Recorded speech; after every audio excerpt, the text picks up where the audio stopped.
Baiklah, Assalamualaikum dan salam sejahtera diucapkan. Saya Nur Ilma Alasha binti Sulaiman dari kelas E6 hari ini akan membincangkan ataupun mengupas dan mengulas isu-isu atau punca-punca yang terjadinya keruntuhan akhlak. Sebelum saya pergi lebih lanjut tentang isu-isu atau punca-punca yang hendak dibincangkan, izinkan saya berkongsi serba sedikit tentang kes-kes yang saya lihat yang berkaitan dengan keruntuhan akhlak ni di paparan berita dan juga media sosial. Pertama sekali, saya lihat isu keruntuhan akhlak ni dan terdapat isu keruntuhan akhlak ni terdatang daripada kalangan remaja kebanyakannya, dan hal ini tidak sepatutnya berlaku. Dan saya nampak sekarang ni ramai yang menormalisasikan tentang keruntuhan akhlak seperti biadab, kurang ajar dan sebagainya. Dan hari ini kita akan membincangkan tentang punca-punca terjadinya keruntuhan akhlak tersebut dalam kalangan remaja. Baiklah, saya akan pergi terus kepada punca-punca yang dapat dianalisis. Antara punca keruntuhan akhlak ni adalah daripada pengaruh rakan sebaya. Bagaimana pengaruh rakan sebaya ini boleh terjadi?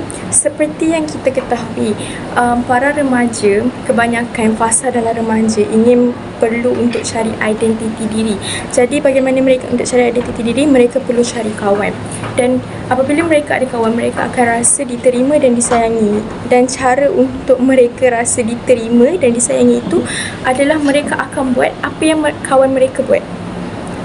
Jadi ini akan jadi perkara yang buruk jika mereka pilih rakan yang salah. Sebagai contoh yang boleh saya ambil adalah jika mereka pilih kawan yang kaki ponteng ataupun guna kata-kata yang kesat. Jadi mereka akan turut melakukan perkara yang sama kerana mereka takut ketinggalan ataupun lain daripada yang lain. Jadi mereka akan rasa benda tu perkara yang biasa kerana kawan mereka lakukan benda tersebut.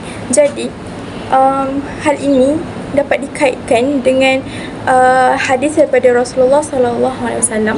Rasulullah sallallahu alaihi wasallam pernah bersabda, rakan yang baik ibarat penjual minyak wangi dan rakan yang buruk ibarat tukang besi. Jadi kita perlulah mencari rakan yang baik supaya diri sendiri turut terjaga.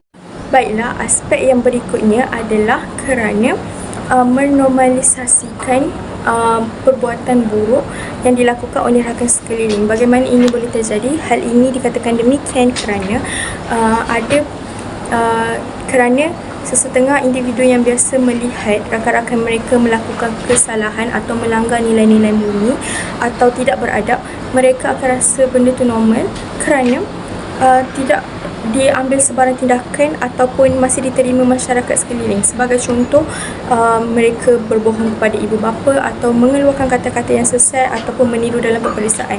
Jika dia melihat rakan-rakan dia biasa melakukan perkara tersebut, sebelum ini jika individu itu berprinsip tidak boleh melakukan perkara tersebut dan mereka akan tukar pendapat mereka boleh melakukan kerana masyarakat sekeliling masih terima dan rakan-rakan mereka tidak diambil apa-apa tindakan.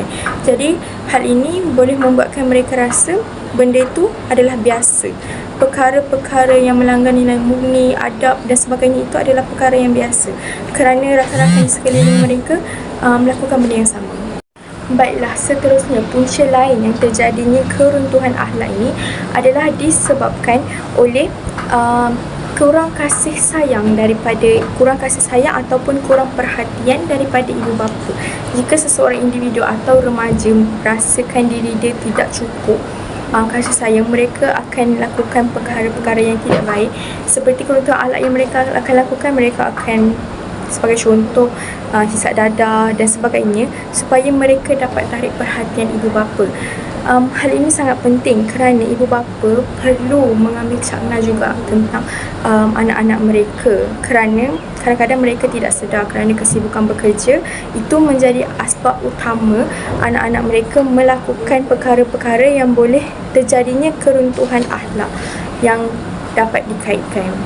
Jadi, ibu bapa perlu memberi perhatian yang cukup dan sepenuhnya dan meluangkan masa bersama-sama dengan anak-anak mereka agar terhindar daripada perkara-perkara yang tidak diingini.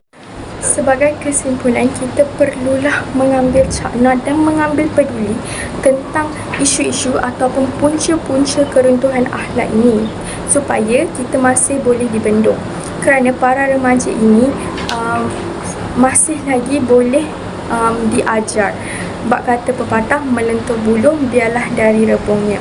Jadi kita kenalah mengambil peduli dan mengambil serius kerana hal ini bukan perkara yang main-main. Jadi untuk menguatkan lagi masyarakat kita kenalah hindari hal-hal yang dapat meruntuhkan akhlak, lagi-lagi sebagai seorang Muslim.